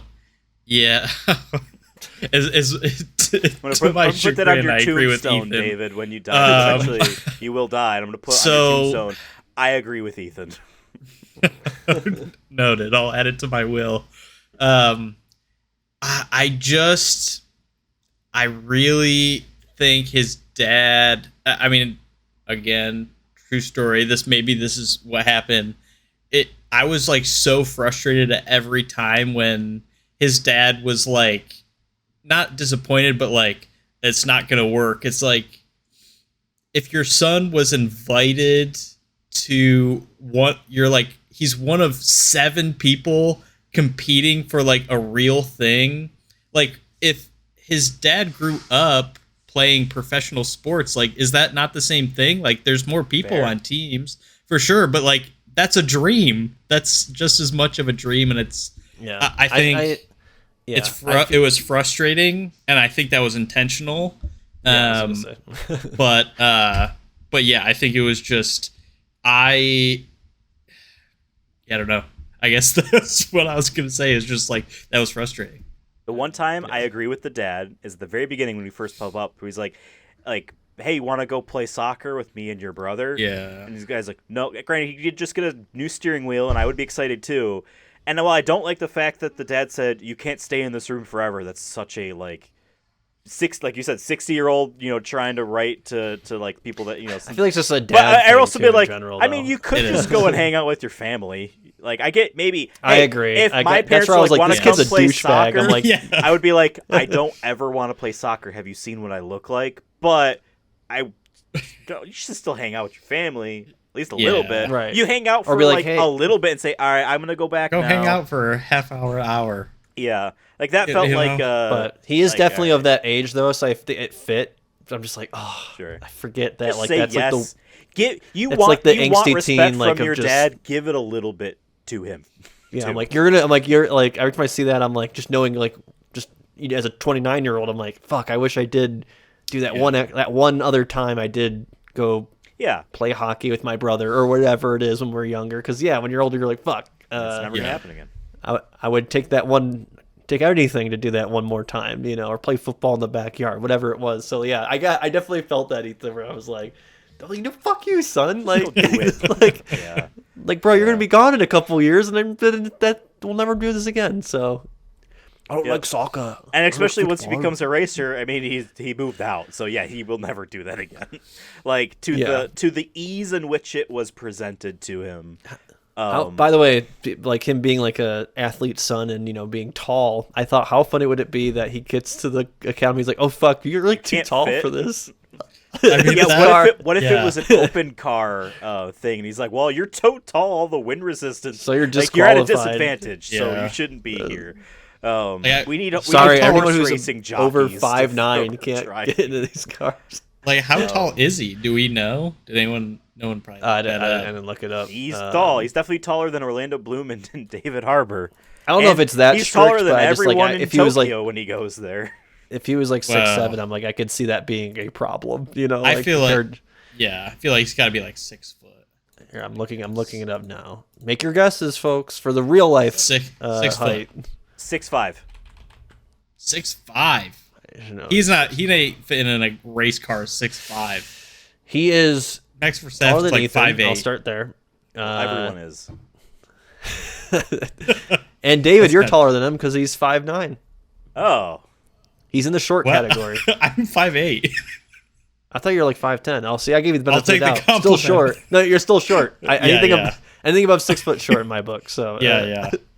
Okay, so 5'9", you said? It's 5. So he's There's like- no Yeah. way he's. All right, well, the actor's taller, I guess. All Look right. up the that's not actor. what I asked. Well, now Google Because Max he's the one that's in a car in the movie. no, now Google Max Verstappen. Okay, hold on. Because I mean, he's like, pinnacle of racer. We gotta see what pinnacle racer height is. Let's He's look this up, and 5'9" then and we need three. to move on. And That's Whoa, it, dude. whoa. 5'9" the sweet That's the spot. secret. 5'9", 3/4 inches. That's Okay. the sweet spot for it. Wow, Folks, if you're okay. having a kid and you want them to be a professional racer, make sure Make they're them- 5'9". If they get too tall, put bricks on their head. Grind it down. grind him down. That too. Grind down their feet. Just cut segments off of their legs. They don't need the whole leg. All right. Well, Make their anything- head square so it doesn't go up. give them the whole headphone gamer dent early, and Pretend early. anything else about this film that anyone wants to bring up before we kind of give it a tier. I'm just looking over my notes. Oh, Bryn made a note for me, and I just want to bring it up because we were talking about details in some points here. Yeah. She said they did a great job with his scene after his accident when he's in the hospital there, that he had a vein or had a central line in him, which is the one that goes directly to your vein in your neck. It's like it's the quickest way to get fluids to. She's like, that's good details right there. Wow. That's what she's like. Yeah, so Good to know. it's great to have her around when there's like hospital scenes. I'm like, Yeah, is this yeah. bullshit? Like, Yeah. or like because there's been times she's like, they wouldn't do that. Alrighty. They wouldn't have him there. Yeah, that's funny. Well, let's talk about why we even did this in the first place. It's to get points on the board. I know, the sports story's all about... No, David wants to fucking win, and that's why we're here This today. is our sport. So, here on the Sonic Movie Show, we do a fantasy draft about a selection of 18 films, and we get points for how well we think the movie is as a video game movie. Do we think it's good? Do we think it's bad? Etc. This is the second of 18 that we've done so far. First being Street Fighter: Legend of Chun-Li, which was my film. It got me 3.18 points. We'll see how Not much. a good start, but we'll see. You can. Well, we'll see how much. Hey, if I had my way, it would have been 2.18. So you guys helped me out there. Gran Turismo is David's film. We're going to see how much points it gets him. Devin, why don't you go over our video game movie tiers, what they mean? Right. So we have S, A, B, C, D, E, F, Sabdikadif, if you pronounce it, in like they say in some cultures. S tier. It's kind of like your, like Sega. S tier. You did the best you could on the course. S tier is the pinnacle of movies, or in terms of our rankings, the pinnacle. This is the best of the best. Highly recommend. Must watch. It usually has that secret sauce that A tier doesn't have.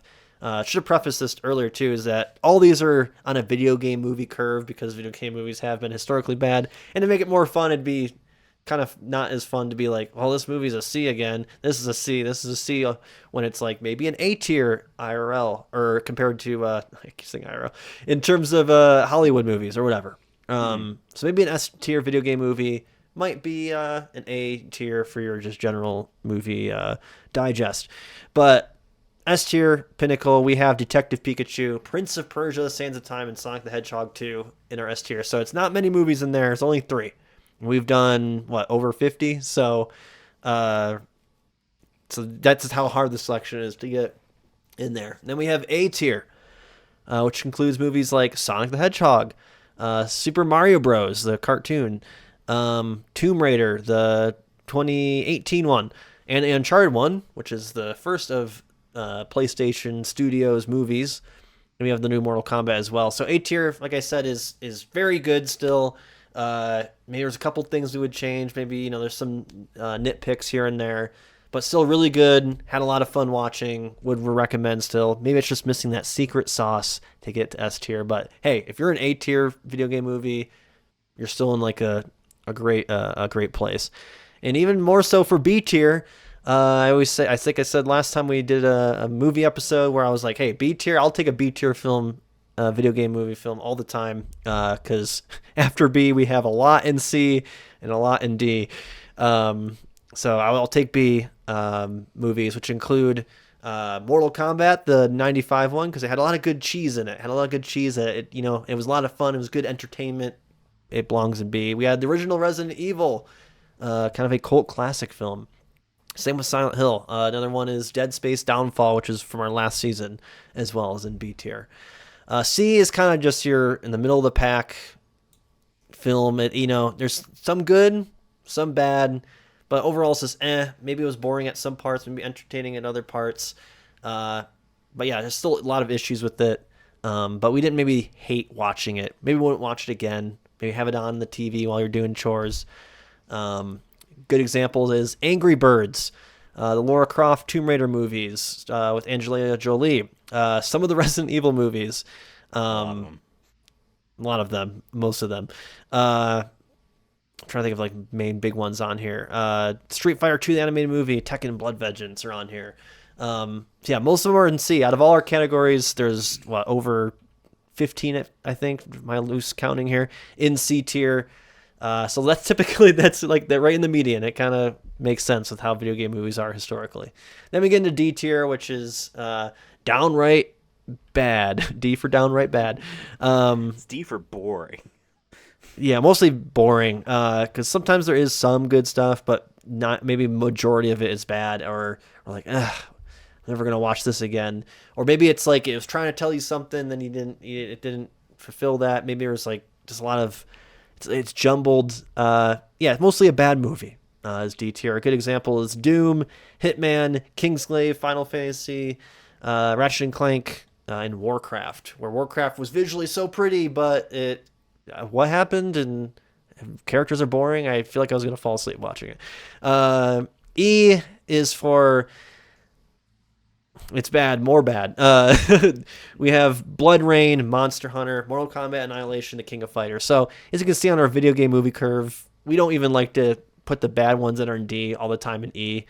Maybe other people would do that, but we don't. So that's why there's only 4 in that category. But yeah, this is really, really bad, awfully made movies. Maybe it's just like a lot of things that are bad. It could be the acting, cinematography, execution overall.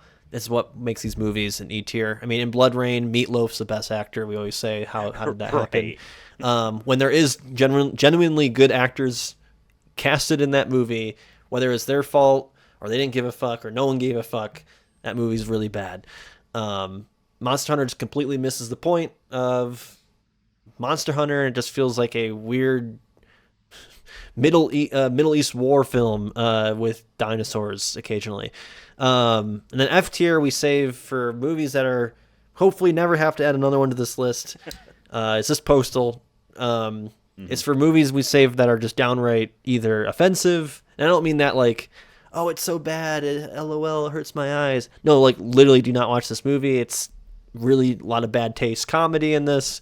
There's just it's We wouldn't recommend it. Do not watch this film. Don't even get this film in any capacity. So I hope we don't get an F tier ever again. I hope. But those are as well. Those are our 5 categories. 7 categories. I think it's a non-number because C's right in the middle. Well, thank you, You're Devin. right, it's 7. Now, these tiers give us points. David could be earning upwards of 6 points today, or he could earn nothing. He could get 0 points. We'll have to find out. It's a very basic thing. As you can see, it's 6, 5, 4, 3, 2, 1, 0 for S, A, B, C, D, E, F. There is a counterpoint column over there on the right-hand side. We don't need to worry about that until our 7th film of the season. So we'll get to that then. Now, let's decide what tiers we're going to give it. David, because this is your film, I would like to ask you to please go first. State whatever tier you think it deserves and why. Make your case, son. So, I'm gonna make my best case. I'm gonna say S tier. So if I were to, I was thinking what I would rate this movie, just in terms of all movies I've seen, and in terms of that, I would probably rate it either a B or an A. I just really enjoyed this. I'm probably going to recommend my dad, who is also very into cars, watch it. So, I thoroughly enjoyed the movie through. Well, I guess there are some problems with it, but I mean, like I said in the beginning, honestly, the second half or the second 2/3 made up for it in my mind. It was just so good that if I didn't take notes, I would not have remembered the bad parts. So, I mean, yeah, I guess, I mean, with everything we've said so far, that's really my spiel on why it should be S. Okay. Devin, what are you thinking? Well, I'm just going to say, going in, I knew what the ranking was, even after our discussion, and I feel like we were fair and very critical of this movie in different ways. And I know, like Ethan, at one point you said, this isn't a nitpick or whatever, and I agree that even if we weren't calling some of these critiques not nitpicks, I don't think my opinions changed too much. Like, I agree with some of the critiques too and whatnot. Like, I'm not gonna say this is a perfect film. I agree that the first part of the movie has some goofy dialogue, or the pacing's a little iffy.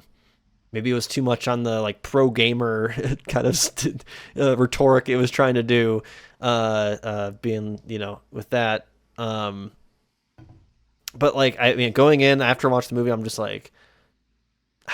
just all these movies we've watched, it's up there easily, probably top 10 easily. And hey, maybe in top 6, because I think it belongs in S tier as well. I hate to give David an S tier. I mean, but I had this first on my draft board. David went before me and got it, and I feel validated that I'm like, hey, I know I watched the tape. I didn't watch the tape. I didn't watch anything besides the trailer that I remembered, because I did see the trailer 10 times in theaters last summer. Yeah, they showed it a lot. They showed it a lot. And I don't even think the trailers. That's why I never really take trailers too much anymore, because there's been so many movies I've seen where I'm like, oh, it was actually a lot better than what I thought was going to be shown in the trailer. No, I think this is S tier. I mean, it's just, to me, it is so faithful to the video game it's from, and I know that's sometimes that's what makes the secret sauce from A to S for us in the past, which is how faithful is it to the video game, and it is 100% faithful to the game.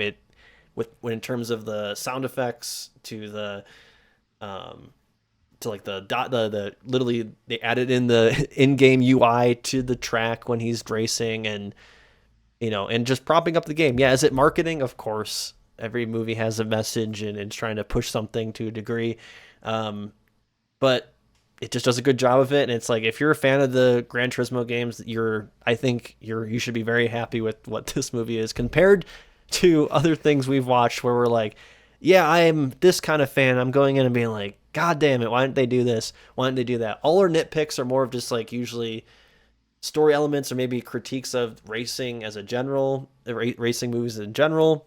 Uh, I think it's still good that we critique this movie. I think I don't want to go into the movie and just start, even Sonic the Hedgehog 2, which we love, we still have issues with. And a lot of the issues we have with that movie, I feel like could be related in terms of its sum to this movie. I think I want to add another to this S tier. I think it deserves it. Out of like, I would put it above Prince of Persia for me, and maybe Detective Pikachu. Interesting. Okay. Because I think I'd watch this before those movies. Okay. My turn. I will say, going in before watching the movie, I was expecting it to be a hell of a lot worse than it actually was, because everyone wants to tell me that this movie's bad. And like, I can see from certain angles how one could arrive at that opinion. So I go into this review with the opinion of A rank. But the more you guys talk about it, and this sounds dumb to say, the more I talk about my own opinions on it, I'm like, actually, I do think it's an S tier. I mean, like, my only argument of why I don't think it should be S and should be A is just that I don't want it to be S, and that's not a reason. and I don't even mean for the sake of scoring, but just like, for whatever reason, my brain was just like, no, it shouldn't be S. Just I want to assign that letter to it. I don't understand why. It's an S tier film. I think we are all in agreement here. This is an S tier I film. was really worried based off this conversation going into this that like I was gonna be the only one arguing S, and I was gonna have to fight you both. And I'm like, even though David, well, that's why I kept thing, like but I was prefacing is like, because I love the film, but like there was like weird little things. Yeah. Yeah. I think if you got rid of those weird things, then it might have been our S tier of S tiers. I think it had that potential. I mean, it still for sure is. I think when we look back at this list, we'll be like, yes, that makes sense. Because I'm just looking at it too, like just looking at compared to, I think on like the A list, I feel like Uncharted is close to the S tier. I think it just was missing a little bit from that from our conversation. And I just feel like this one's much more faithful to the game. I think that's what kind of gets it over the hump for me to get into S tier is, hey, just like in the movie, how 3 times he barely wins. I feel like that's how it was done. S tier versus A tier. S tier wins. Absolutely. So, does the Lightning McQueen tongue out? David, you have earned 6 freaking points for this film. Bam. That might be. However, I'm just gonna say, based off how last season went, this might be sometimes it. comes down to the fate. We'll see. I'm looking at. I know you guys have opinions on my Hail Marys, all 6 of my Hail Marys, but like I'm looking at both David and your lists, and like I'm not seeing a whole bunch of Gran Turismos on there. So who knows? This is still anybody's game. We're 2 out of 8. That's my list. It's 6 definitely points. more rough. However, I feel like it's not just 6, right, Devin? We add in a decimal point and a couple numbers after as a tiebreaker. Why don't you explain how this works? So last season, I mean, this wasn't a change we made for this season, but last year when we started this idea, we were like, oh, we're going to do fantasy, we're going to make picks, and we'll have each tier be a point system. And I'm like, oh, well, there's a chance we could tie. And not that we're like betting money or anything on this. It was just like, we got to find a way to make a fun tiebreaker. And we were like, oh, well, there's Rotten Tomatoes, which has an audience score, and a lot of people do pay attention to Rotten Tomatoes, whether that's fair or not, determining whether they go see a movie. And there's the audience score, and then there's a critic score. For the sake of this, we're using the audience score because, hey, we loved Gran Turismo, but did the general audiences who saw it, did they like it, as well? I think it's cool to kind of see that comparison because there's been times when we're like, hey, we love the Super Mario Brothers movie from the 80s. Not many other people do, according to Rotten Tomatoes perhaps. But hey, we can be like, oh, we're the outliers. Not saying that we're going to change our opinions, but more of just being like, oh, it's interesting. We are the army of few defending this film, or army of few saying this movie actually sucks. Gran Turismo. If you guys want to make your guesses of what do you think the Rotten Tomatoes score is, the The user audience David, score. you Sorry, go not user first. score. You go Yeah, first. I'll say I think it's going to be pretty high, but not crazy high because I mean this is like ranked against all movies. Well, I guess it's just who voted, but um, they usually most people don't have the caveat of like I only rank against video game movies. So I'm gonna say 72%. Okay, Ethan. David, I understand you're a PC gaming pleb. You're one of those weirdos that likes Microsoft Excel and driver updates. You don't understand what it's like to be in the motherfucking console war, okay? Let's hear I it. think this has an audience score of like 92 because PlayStation Whoa. fans want this to be an amazing Oh, film wow. so they can say Okay. a PlayStation film is amazing. They want to Interesting. be able to say Sony wins, PlayStation wins. So I think 92. Ethan's Okay. a console war veteran, maybe not in the sense Yeah. of him serving on one side, but just as a bystander, he has seen it. He's like the journalist, you know. He's the Yeah, war journalist who's seen absolutely. it all. I wrote the letters home. Well, I'll say Ethan is actually the closest, and it's higher than 92. It is Whoa. 98. Whoa! David has I almost think a David's perfect gonna score. David's gonna have the highest score forever. Probably. Wow. This is no. I mean, unless someone gets Crazy. 100, which I just adds up to a full decimal point. Yeah, I think David probably put the highest score. That's why I had it on top of my board. I didn't know the audience score, but from what I've heard, that people are like, no, the Gran Turismo movie was actually good. From what I've heard, PlayStation so I was wins. like, yeah, the critics on their hand gave this a 65%, which equals tomato. But fuck the Which fuck the equals critics. You know what I'm tomato. saying? I had to think for a second, what the hell is he even saying? Oh, wow. Okay. Well, that This has a sure higher is something. audience. I think this is the highest audience score I think we've seen. I Yes. think even higher than Last of Us. I think Last of Us had Oh, well. 96 or 97 if I remember offhand. Interesting. Last time I Interesting. looked. Interesting. Wow. So That's We I didn't think I look feel at even that better on now the that we put it show. in S tier because Yeah. the gamers The Validated. gamers rose up, and they Yeah. decided Wow. that cars are they're like, better yeah, than other video yeah, Dad, games. yeah, Dad, Um, I could wow. be. Take And Good you know what? job. This is a Neil Blomkamp film, and I'm glad he made a good film. Because sometimes he can be a little bit too esoteric for general audiences. Might not understand some of the stuff. Let he's him going cook. For. Exactly, and he cooked. Let them rev. Well, guys, that was fun. I'm glad we were able. As I heard a to- car outside revving, no joke. When I said that.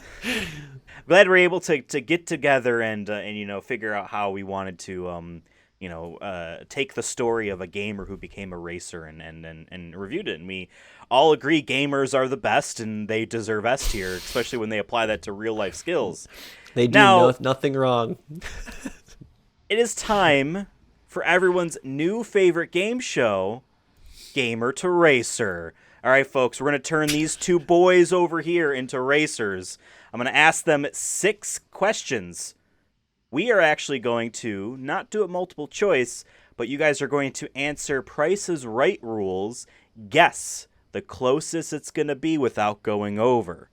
Now, all this is about becoming from a gamer to a racer. Your knowledge about Gran Turismo and real racing applies here. All of the questions I'm going to ask are numbers. So yes, you answer. We'll go either David first or Devin first. It's not a buzz in this time. One person will say a number. The other person will say their number. If you go over, you obviously lose. And if you are closest without going over, you win. Any questions? So this is more money now. This is So you're, There's no money at all in this one. But we're betting money though. I will say this: you are betting your integrity on the line here, because as people notice above the scores for Devin and David, there is a trophy each. Because Devin won the very first game show here in our draft I won episode, game 1. and David won the last one we did, the previous one on Street Fighter: The Legend of Chun-Li. He really does know how to financially live like Chun-Li. So we'll see who's going to win this time. As always, for each correct answer, you'll get 5 points. So, question number 1. And I guess we'll have, because this is David's movie, he'll be the first one to go, and then Devin, you can go, and then it'll snake back and forth like that. So question 2, Devin will go first, then David. Question number 1. Gran Turismo 1 on the Sony PlayStation featured 140 real-world cars. Each sequel has attempted to grow the number, despite dips when having to recreate the cars from scratch for newer PlayStation consoles. Gran Turismo 6 features the most cars in the series. How many cars are in Gran Turismo 6? David, what do you think? Oh wow. I'm gonna say 217. David says 217. Devin, what about you? What was the first number of the first game? 140. And he said 214? And 17. 17? I'll go 216. Oh wow. Devin says 216. The answer is 1,280. Whoa. Wait, Absolutely. what they were smoking over there? What the Absolutely. hell? That's crazy. So I will tell you the full numbers. I should've just Gran went up Turismo and 1, over. 140. Gran Turismo 2, 620. Gran Turismo 3, 180. They had to remake them all from scratch for PS2. Gran Turismo 4, 720. Gran Turismo 5, 1,090. They did a trick here. Most of them are the PlayStation 2 models with a little bit extra detail, but then some of them are way more detailed and they are the premium cars. Gran Turismo 6 does the same thing and adds more. That's how we get 1,280. Gran Turismo Sport, which was the first one for PlayStation 4, was 340, and currently Gran Turismo 7 has 500. So, I must not have unlocked many David. yet. Because I was like, I thought there was only like maybe 300 in the Gran Turismo 7, but I know there's been some additions. David, because you are one number over Devin, gets the first answer correct. Questionable David- tactic by Devin. I didn't know what to do. Has 5 points on the board. If you were going over, I was going over with you. Right. Yeah, we just both. It's all right. All right. I respect it. And hey, that first Gran Turismo game, you know how it jumped from 140 to 620 in the sequel? It's because the first game had only Japanese cars. And then the second one went global. Question number 2. In Gran Turismo 1 on the Sony PlayStation, cars were made up of about 200 to 300 polygons each. That's a 3-digit number. When Gran Turismo 3 arrived on the PlayStation 2, the number of polygons for each car jumped into the 4 digits. With Gran Turismo 5 for the PlayStation 3, it saw cars made of polygons in the 6 digits. About how many polygons does a typical car in Gran Turismo 7 have? Devin, you get to go first. Digits, you're asking? How many polygons? Not digits, polygons. I'm saying, like, if I said 10,000 polygons, like, you're... Sorry, I was getting confused. I'm going to go... How many teraflops on the PS5, baby? How many teras? It's also a PlayStation 4 game. True. Oh, you're already like in 2005. You're already at like 6 digits now. How many polygons? Shit. How about like? Fuck, I don't know what number now. Stalling. This is too hard. I know. I'm trying to do digits in my head. 10. I'm gonna do 9. Fuck it. We're going crazy. I'm gonna go 950,000. Devin says 950,000 polygons in the average car in Gran Turismo 7. So many polys, dude. David, how That's about so many you? teras.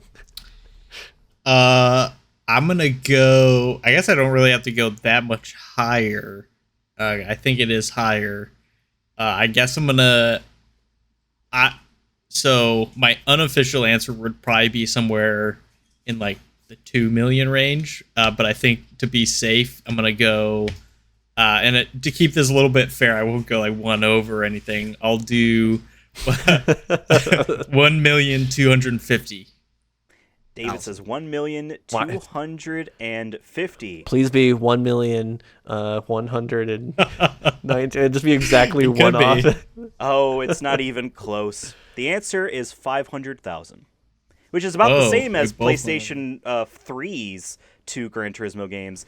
Turns out when there's that many polygons, you can add more detail in other ways, and it's almost kind of redundant to just try to add more and more polygons. See, I'm not a into game it. designer. I don't. Gran Turismo 6, which was the second of the two PlayStation 3 games, added in like more tessellation breakage on the car. So yes, if I don't know if something gets smashed, all of a sudden that polygon mesh is now several more. If that makes sense, to make damage, because 5 didn't have any damage. But yeah, it's about the same, but higher resolution textures, better materials for different lightings and whatnot.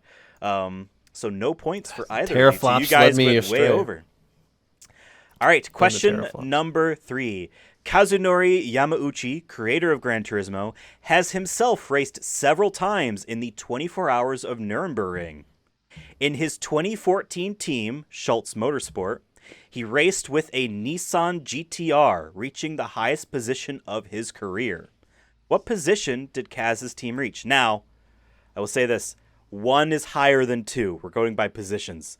So, you know what I mean? David. Can I ask how many positions there are in total? I want to ask. I will this say before this. David answers. In 2013, him and his team had their lowest position, which was 135. Okay. I wasn't sure if there's 20. That's I want to ask that before David answered, just so it's fair. Yeah. So David, you go first. Remember, 5 is higher than 6. So don't, you know what I mean, if that makes sense. No, I understand. Oh man. How high to go? That's tough. 135. Highest position. My gut says 50. And I think I'm just going to go with my gut. So I'm going to say 50. Devin, what do you think? I mean, he's a gamer. I mean, they can't be racing. I'm just kidding. Devin, look at the top of the screen. Lesson from the movie. Gamer to racer. Said 50. I'm gonna say 97. Devin says 97. The correct answer, my gamers, soon to be racers, is 14. Whoa, was not expecting that. So they should have made the movie about him. Honestly, they should. Well, the movie make a sequel for the sequel, was or based Orlando off Bloom events said that there's a happened sequel before this stuff. But yes, Orlando David Bloom gets 5 us, more points for this. He is now in the lead with 10 points. Feeling Devin strong. has 0. However, Devin could still take it from the bottom and tie if he gets these next 2 questions correctly. Start from the bottom. Or the next 3 questions. Sorry, we were halfway through. See, none of these are sound effects. I think that's the tough thing. Right. Oy, oy, oy, oy. Question number 4. We've officially changed from gamer to racer, guys. I hope you're ready. Question number 4. Ethan, a racer in his own right, drives a 2020 Hyundai Elantra SEL. If he were to go full throttle down 390, he'd go pretty fast. What is the horsepower of the 2020 Elantra SEL at 6,200 RPMs? Devin, you get to go first. I don't want to go first. I concede to David to go first. All right, David, you get to go first. Because he knows horsepower. I don't know anything. I can say any number. You're a racer now. You're no longer a gamer, Devin. Going first isn't an advantage. You conceding gives me a disadvantage. Because then you can just go higher. No, because you know cars. I don't know jack shit about no horsepower. But I only hear on the commercials 1,000 horsepower. I think what Devin's trying to say is he doesn't even know what an acceptable number would be. What if I tell you the horsepower of my turbocharged 4-cylinder Mustang? Oh, fucking. Look, now he's bragging. You see this shit? Okay, so I believe it's 320. Is your car. Is my car. Okay. Right. Fine. I'll take that. Because I'm the range give, I'm I don't know if it's 1 million. I don't fucking know how many horses are in a car. Fair enough. All right, Devin, what do you think? I'm going to go. Just going to give me a flat 200. I think if you're really 200. throwing that thing down Pretty 390, and the cops are after you, and you're seeing your life flash in front of your eyes, you're gonna think about this movie and be like, I could do it.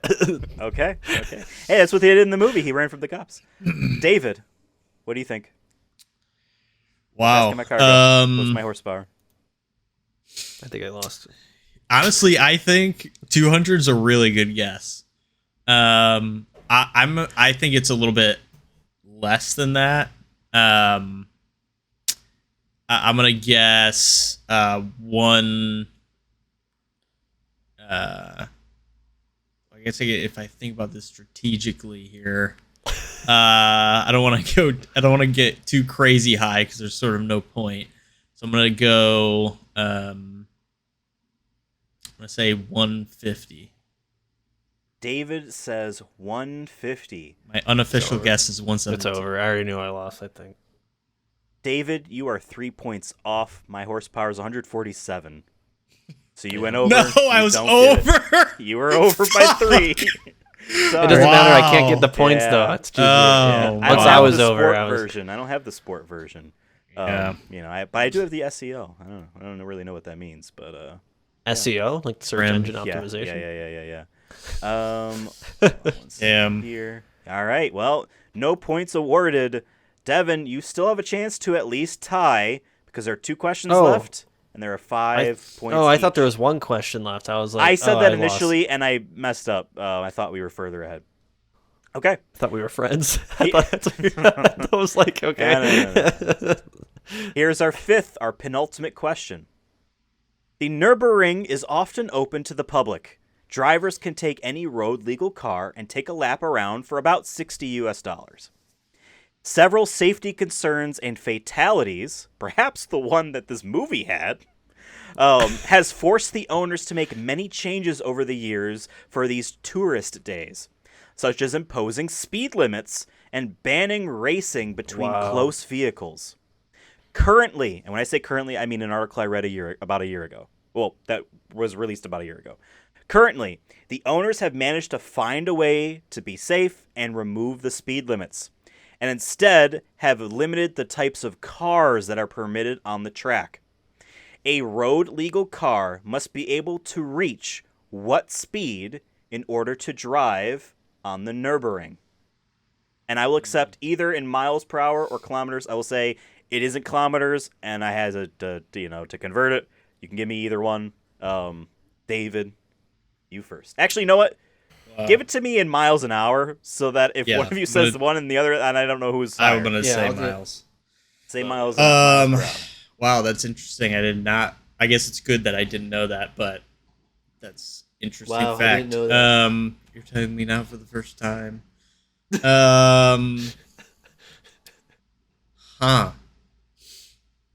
My gut feeling was 200.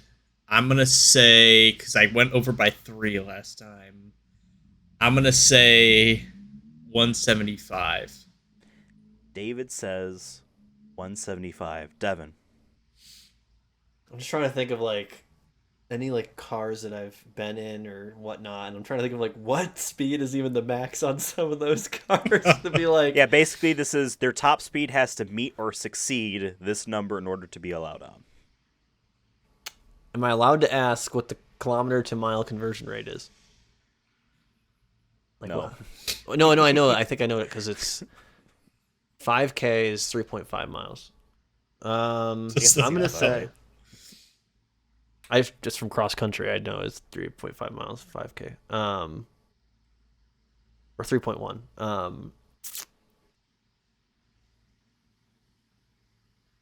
I'm gonna say. What did you say, David? I said 175. Fuck, 'cause that's like where my math is going to. I'm gonna say 180. Devin says 180. He goes a little bit over David's, hoping to snipe. The correct answer, unfortunately, is one neither of you are getting because you both went over. The correct answer God damn it, dude. is 83 miles an hour. They don't So want my any SUV slow can get on the boys. fucking road. Are you kidding me? My That's big what's Our even the cars point can of all having- go on it, no problem. They don't It's want like most slow cars. cars on there because they provide more accidents for the fast cars. That's their thing. Supposedly. 83 is 83 not- sounds slow for Which- like and- just being capable of reaching it. Right, your top speed has to be 80. Well, it has to be 135 Bro, I drive kilometers 80 in an my hour. like I drive a Kia Sportage. That's Right. a bigger one, and those can go up to like 120. I would be hard pressed to find a car that can. I guess. Right. Do That's it. what I'm trying to think. Well, I guess in But, Europe they have a lot of those small cars, so I'm True. wondering if it's like one of those. Lots I was of doing in small my head, I two-doors. remember seeing like a lot of like 80 to 90 kilometer like dashboards in Europe. So I was trying to like do the times 3 roughly, Alrighty. or Well, times 2. So David has one. However, we have one final question. I think this is a fun one. Question number 6. The famous 24 Hours of Le Mans is a race held on the Circuit de la Sarthe. The track is about 8.5 miles long and contains 38 turns. In 2019, 24 Hours of Le Mans, Mike Conway broke the record for the fastest lap time ever with his Toyota TS050 hybrid. What was his Toyota lap time? Camry. I Oh, believe. I forget who went first last time. I did. Devin, you go first. I don't want to go fucking first, dude. What was his lap time? 8.5 don't even know what the miles, average is. 8.5 miles long, 38 turns. I can't do fucking math because I'm stupid. So I was gonna be like, let me do like if they're going 300, like let me 300 miles per hour. How much is that in a minute? Minutes. If It's there's certainly 8 miles. It's certainly at least a minute long, and it's less than an hour. So Right. I'm gonna do a minute 20. Devin says a minute 20. David, what do you think? If David could do basic math, I'm sure you could figure it out and then do a better answer. Uh, I just refuse. I can't. how do it. long was the track again? 8.5 miles, and it has 38 turns. I guess that's not that long. Well, No, Nürburgring Yeah. is longer. yeah, It's almost I'll 20. say. I think it's going to be longer than Devin's time. I'm going to say. I'm going to say 2 minutes. David says 2 minutes. The correct answer is 3 minutes, 17 seconds, 297 I'll be milliseconds. correct one day though. Just gotta give it time. So I would be David has impressed. gotten this question correct. He has 15 points. Devin, you have zilch. It's okay. These are all math. These are all math questions and money. Like this is already a disadvantage, folks. You see, there's no sound. There's no effects or- money. There was no money in this one. The last one was money. Then That was weeks ago. You had That time to count- prep. Ignore the that's fact that we're all wearing counting. the same outfits. Unless one of you changed while we were taking a break. So Yeah. So I just did some quick math. I'm pretty sure you'd have to go 500 miles an hour the whole time to do a minute. Hell yeah, dude. Well, he didn't say you have to go on the corners. You can cut them. Right? Yeah. Oh, you could cheat? Okay, well, yeah, if you could cheat. David has earned his second trophy of the season. How many trophies are gonna Wow. be? 16. There's gonna be There's gonna be 19 trophies because there's 18 movies, and you did a preliminary. Wow. And who knows what our finale might be? I don't. There's going to be But 18 we right will above when we here. get there. Yeah. I mean, if it keeps being these type of questions, God. Well, thank you boys for playing with me tonight, and thank you at home for watching. Remember, folks, this is the Sonic Movie Show. We are an audio and video podcast. We're out here on YouTube. Type in the comments below if you actually like the Gran Turismo movie or its video games. But we're also an audio podcast on Apple Music, Spotify, Audible, and many other places. Just search us Deezer up, we'll be nuts? there. We're on Deezer, that's right. It's mostly French people use that. Maybe, as you're driving Le on Le Deezer. Mans, you can use Le Deezer. That's right. And listen to a Le Sonic movie show while driving. We're also on Twitter, Instagram, Threads, and TikTok. Everywhere is at Sonic Movie Show. Thank you guys for watching. And hey, there's the draft episode is going to be down there. You can click it, and you can Or our last episode, or our last video. or Click one it. of them, episode. one of Something. something is it'll be over above there. there. And you know what? You're going to click it, and then there's a sub button that's in the middle. It's our first time really doing this. Excuse me, and I hope I lined them up correctly in this thing because it's actually really finicky. You get this tiny little window, and you have to move these elements around. And you can't even press the arrow keys to move them up a pixel, so to speak. You just have to eyeball it with your mouse, and I hate that. So it's probably not lined up, even though I made it Anyway, thank you guys for watching. Thank you, David. He's down over here. Thank you, Devin. And we'll see you next time for another episode of the Sonic Movie Show. As always, drive. Fast.